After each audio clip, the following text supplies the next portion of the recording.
In Washington, the signing ceremony of the North Atlantic Treaty was inaugurated by Secretary of State Dean Acheson. It started with 12 nations and a common goal: to protect democracy against the rise of communism and the Soviet Union. There are those who claim that this treaty is an aggressive act on the part of the nations which ring the North Atlantic.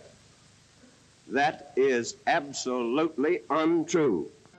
In 1955, the Soviet Union and 8 other European countries formed the Warsaw Pact in response. But with the fall of communism and the dissolution of the Warsaw Pact, NATO's mission became murkier. In the 1990s, NATO picked up more former Soviet members with the Czech Republic, Hungary, and Poland, bringing the alliance much closer to Russia's doorstep.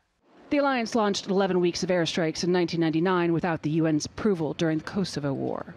But it was 9/11, an act of international terrorism, not communism, that made NATO's leadership invoke its collective defense measures for the first time in its history.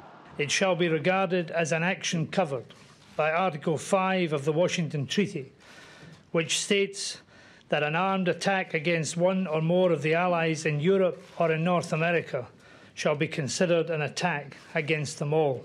The U.S. did not involve NATO as part of its military response, but NATO did take over control of security forces in Afghanistan in 2003, in its first major operation outside Europe. As NATO continues to expand its membership, the question of its role, whether diplomatic, peacekeeping, or military, in places like Libya, Kosovo, and Ukraine, remain in question.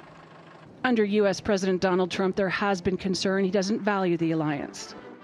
He reportedly privately discussed withdrawing the U.S. and has been publicly combative in the past. When we stand together, also when dealing with Russia, we are stronger. I think what we have seen is that... No, you're just making Russia richer. Well, you're not dealing with Russia, you're making Russia richer.